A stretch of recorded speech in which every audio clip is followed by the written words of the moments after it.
Eh bien, salut tout le monde, j'espère que vous allez tous très bien. Voilà, vous me l'avez réclamé. Je vous fais cette vidéo des prédictions pour les phases de poule de Ligue des Champions. Donc, soyez indulgents parce qu'il y a certaines équipes que je ne les connais pas réellement. Je suis vachement focus sur Paris Saint-Germain, mais je vais quand même donner mes prédictions. Voilà, c'est une vidéo assez sympa en vérité. Puis, n'hésitez pas, vous surtout, à donner vos prédictions dans les commentaires. Et bien évidemment, n'oubliez pas le like pour le référencement, pour m'aider tout simplement. Et abonnez-vous à la fin de la vidéo si vous n'êtes pas abonné et que vous aimez bien évidemment le contenu. Donc cette phase de Ligue des Champions concerne voilà, 1, 2, 3, 4, 5, 6, 7, 8 groupes. A, B, C, D, E, F, G, H. Et je rappelle que les deux premiers passent pour les huitièmes de finale de la Ligue des Champions et le troisième est reversé en Europa League. Ouais, peut-être que certains ne connaissent pas trop les règles de Ligue des Champions, j'en sais rien, je préfère prévenir. On commence par le groupe A. Alors dans le groupe A, il y a le Bayern, Manchester United, Copenhague et Galatasaray. Alors, bien évidemment, pour ma part, en tout cas, je pense qu'il y a quand même un club qui se détache des autres, qui reste le Bayern de Munich. Voilà, tout simplement. Et je dirais à chaque fois les deux premiers. Je ne vais pas commencer à faire un cinéma de dire qui va terminer troisième ou quatrième. Donc, le Bayern est beaucoup, parce que j'ai posé certaines questions aux gens, etc. Surtout qu'on avait fait un live pendant le live. Un live pendant le live. Un live pendant le tirage de la Ligue des Champions. Et beaucoup me disaient Manchester en deuxième position. Et je suis pas forcément d'accord avec ça en vérité parce que je trouve que Manchester, depuis le départ d'Alex Ferguson, ça commence à remonter. Je trouve pas que Manchester, ça soit fou en vérité. Et même si à chaque fois, il reste quand même une bonne équipe, Manchester. Ils ont des bons joueurs, etc. Mais j'ai l'impression que d'année en année, la mayonnaise ne prend pas. Pourtant, il y a du Rashford, il y a du Bruno Fernandes, il y a des milieux, il y a des défenseurs et tout. Mais j'ai l'impression que ça prend jamais en fait. Tu vois, il y a toujours un truc qui ne va pas. Et moi, je mettrais peut-être une petite pièce pour Galatasaray, surtout que c'est assez difficile de jouer chez eux. Pourquoi pas? Donc, moi, tu sais quoi? Je mettrais Galatasaray en deuxième. C'est déjà mon petit coup de poing de ce groupe-là. En mode, je vais sûrement me tromper, mais c'est pas grave, c'est mon avis. On s'en fout si on se trompe. Aujourd'hui, on est là pour jouer, tu vois, pour prédire. Il n'y a pas d'enjeu, il n'y a pas d'argent, il n'y a rien. On s'en fout, on joue, tu vois. Groupe B. Alors, Séville, Arsenal, PSV et Lens. Alors, pour moi, tu vois, le groupe B, je trouve, à mon humble avis, c'est le groupe le plus homogène. C'est-à-dire que ces quatre équipes, je ne vais pas dire qu'ils se ressemblent au terme de niveau, mais en termes de jeu, c'est quatre équipes qui jouent au ballon, tout simplement. Il y a des espaces, ça joue collectif, il y a beaucoup de joueurs quelquefois qui sont un peu petits, que ça joue en une touche de balle, etc. Même Lens, ils ont perdu quand même Fofana et Openda. Ils ont un peu de mal en début de saison, mais je trouve que Lens joue bien quand même au football. Donc, attends, Arsenal se détache quand même. On est d'accord avec ça. Arsenal se détache, devrait terminer premier du groupe. Après, on n'est jamais à l'abri d'une surprise, etc. Mais moi, je vois bien forcément Arsenal premier. Et après, déjà, je mets Séville troisième. Alors, Séville, déjà, ils sont au fond du trou dans leur championnat, mais pas que. De toute façon, Séville, tu sais très bien comment que ça va se terminer. Troisième de la poule de la Ligue des Champions. Ils vont en Europa League, ils vont la gagner. C'est couru d'avance. Séville, c'est une équipe d'Europa League. C'est sa coupe. Voilà. Donc, pour moi, déjà, je mets Séville troisième. Ensuite, il reste le PSV et Lens, et en toute logique, le PSV est quand même au-dessus de Lens, etc. Donc, je mettrais PSV deuxième, mais, je trouve que Lens, bizarrement, a une pièce à jouer dans ce groupe. On verra. Je leur souhaite surtout. On verra, mais je vois bien Lens quand même dernier, mais c'est un groupe homogène et tout est possible dans ce groupe. En fait, dans ce groupe, tout le monde peut terminer premier, tout le monde peut terminer dernier. Non, je plaisante. En fait, Arsenal, je pense qu'ils vont terminer premier, mais après, tout le monde peut terminer dernier, hormis Arsenal. Voilà pour ma petite prédiction. Groupe C, Napoli, Real, Braga et Union Berlin. Alors là, forcément, les gars, on va pas se mentir, tu as deux équipes qui se mettent en avant, c'est le Real et Napoli. S'il n'y a pas de surprise, les deux devraient passer. Mais le Real, je suis pas forcément pour les mettre premiers de la poule parce que tout simplement, le Real, ils s'en foutent un peu à chaque fois. Et même dans les poules, ils ont souvent terminé deuxième, le Real, en vérité. Eux, ils s'en foutent. Ils terminent deuxième ou premier. Balestek, ils rencontrent en huitième de finale un premier d'un autre groupe, même s'ils sont terminés deuxième, ils veulent aller au bout, ils n'ont pas peur, etc. Donc le Real, en fait, ils sont prêts surtout, eux, en février-mars, tu vois, physiquement et tout ça, et les poules, ils y passent quelquefois en mode difficulté, mais ils passent tout le temps. Donc Naples et Real, de toute façon, dans les deux premiers, après le classement, c'est vous qui voyez, en vérité. Groupe D, Benfica, Inter, Salzbourg, Real Sociedad. Alors, comme d'hab, Inter et Benfica devant, voilà. Il n'y aura pas trop de surprises entre les deux. Maintenant, qui va terminer premier de ce groupe D entre Benfica et Inter, en vérité? L'Inter ont quand même perdu Brozovic, qui n'est pas une perte minime, en vérité, pour ma part. Je les sens un peu moins bons moins frais que l'année dernière. Pourtant, c'est les finalistes de la dernière Ligue des Champions. Hein. Ils ont perdu contre Manchester City avec un très bon match en finale, je vous rappelle. Benfica sont toujours là. Mais ouais, bon, allez, Inter premier, Benfica deuxième. Je vois pas trop de grosses surprises dans ce groupe-là, en vérité. Après, on n'est pas à l'abri, encore une fois, je vous le dis, hein, de blessures et tout ça, blablabli, blablablou. Groupe E.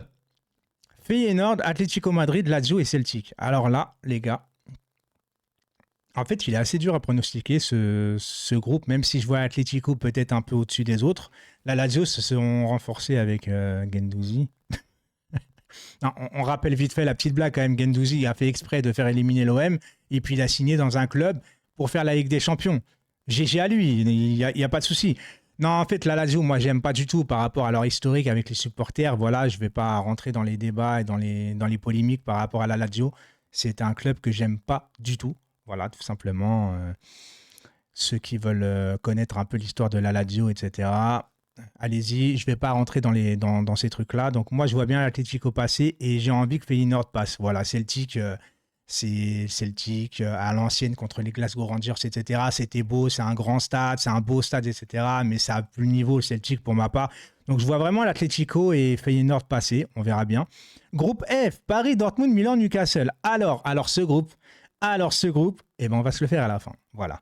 Groupe G, Manchester City, Leipzig, Étoile Rouge de Belgrade et Young Boys. Voilà, les gars. J'ai envie de te dire, j'ai l'impression que ce groupe a été fait déjà dès le début pour le classement. C'est-à-dire Manchester City, Leipzig, Étoile Rouge de Belgrade et Young Boys. Young Boys, moi, je les ai connus grâce à Oaro à l'époque. Voilà. Et Young Boys, tu vois, ça fait clinquant en anglais. T'as vu ou pas? Young Boys, ça fait bien. Tu le dis en français, frérot, jeune garçon, ça fait tout de suite mauvais. Ouais, c'est pas beau, en fait, tu vois. Donc, autant que ça reste en anglais. Étoile Rouge de Belgrade, bon, bah, écoute...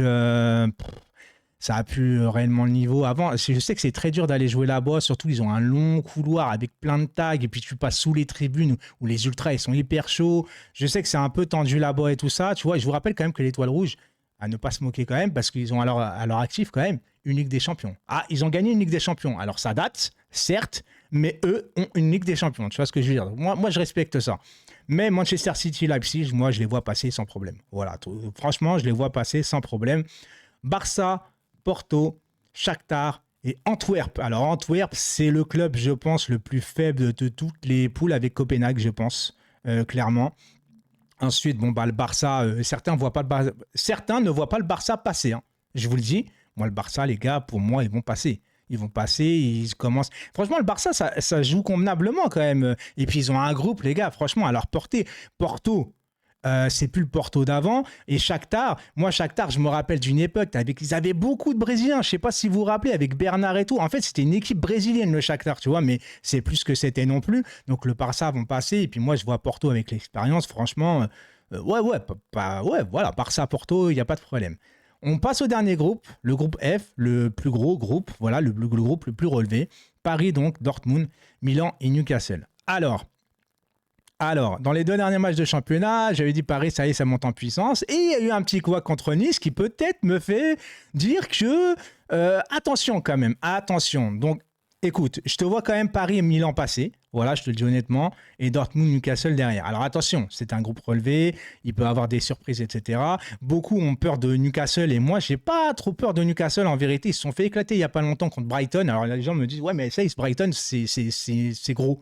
Brighton, les gars, ça va. On n'est pas sur des clubs anglais, genre Manchester City, Arsenal, etc. C'est peut-être bon cette année, ok, pas de problème. Mais me dites pas, Newcastle ont perdu contre Brighton, mais Brighton, c'est fou. Par rapport à Paris, l'effectif qu'on a, on n'a pas à avoir peur de Newcastle, de Brighton, etc.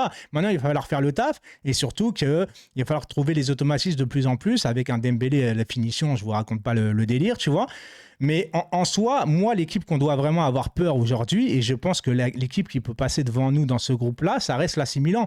Et je suis pas mal à dire peut-être qu'on va finir deuxième de ce groupe, en vérité, parce que est-ce qu'on est vraiment favori de ce groupe ? Par rapport à l'effectif, peut-être, et encore, en vérité, l'AC Milan ont des faire-valoir. Hein. Alors certains vont me dire, ouais, mais regarde, ils ont Giroud, c'est nul. Giroud, le mental, les gars, si on pouvait avoir des joueurs comme Giroud, mentalement, juste mentalement, je parle pas de sa non-technique, même s'il reste quand même technique, un peu Giroud quand même. Après, certains n'aiment pas Giroud dans son jeu, etc. Mais moi, ce que je respecte chez Giroud, c'est partout où il va. il a un mental d'acier le type, et ça, on peut pas lui enlever en vérité, tu vois. Moi, si les joueurs, il y avait des joueurs qui avaient le mental de Giroud, on n'en serait pas là aujourd'hui. C'est tout ce que j'ai à dire là-dessus. Après, les AC Milan, ils ont quand même Leao, ils ont un très bon latéral gauche de Théo Hernandez, ils ont le défenseur central, je me rappelle même plus comment il s'appelle là. Tomori ou Tomari, enfin, t'as compris. Ils ont Mac Maignan au but. Ils ont pas mal de bons joueurs, hein. Ils ont Benacer et tout ça. Donc, réellement, l'AC Milan, c'est quand même les derniers demi-finalistes de la Ligue des Champions. Donc, à faire vraiment très attention. Et vu que nous, on est en reconstruction et que t'as pas le temps de te reconstruire, vu que là, ça arrive très vite, la Ligue des Champions, bah, cette semaine, c'est pour ça que je sors la vidéo ce dimanche d'ailleurs. Même si là, je la tourne ce samedi, hein, bien évidemment, même si là, il n'y aura pas de montage. Hein. C'est tout en one-shot, on s'en fout. Si on bug, et puis voilà, on envoie tout comme ça.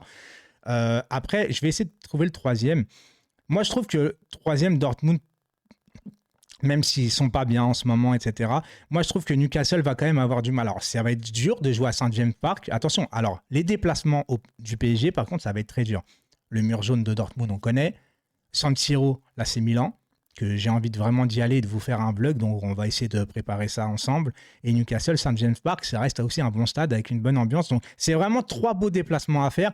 Après Newcastle, là je pense où ils vont pêcher quand même, à un moment donné certains pensent que ça ne compte pas, mais moi je vous le dis honnêtement, ça compte énormément, c'est l'expérience. Et l'expérience, Newcastle, ils en ont pas, ils en ont eu à l'époque, etc., mais les joueurs d'aujourd'hui, ils n'ont aucune expérience de la Ligue des Champions, et ça va jouer dans les 2-3 derniers matchs. Je vous le dis au niveau du classement, pour moi Newcastle, ça va jouer énormément. Donc moi, si je commence à vous dire un classement, c'est Dortmund, Newcastle, Dortmund 3e, Newcastle 4e.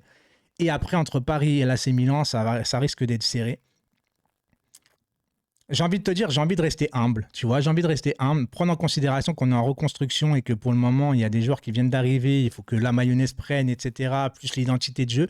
J'ai envie de nous mettre deuxième justement pour pas nous mettre trop la pression et pas trop attendre de nous et puis qu'on fasse un huitième voilà, après tu as le temps de préparer un peu plus, hein, après tu reprends qu'en février. Donc j'ai pas envie de nous mettre leader de ce groupe parce que tout simplement, j'ai pas envie de nous mettre trop au-dessus parce que pour moi, on doit reconstruire et on doit minimiser les attentes pour cette Ligue des Champions. Je ne parle pas en championnat et en Coupe de France, parce que pour moi, championnat et Coupe de France, tu dois les reprendre. Il n'y a pas de problème avec ça. Ligue des Champions, je ne suis pas omnibulé par Ligue des Champions. Moi, du moment que tu fais une bonne Ligue des Champions, ou si tu perds avec la tête haute, ou tu n'es pas frustré de dire on aurait pu mieux faire parce que les joueurs ne t'ont pas tout donné, etc. Si tu donnes tout et tu tombes sur meilleur que toi, il n'y a pas de problème.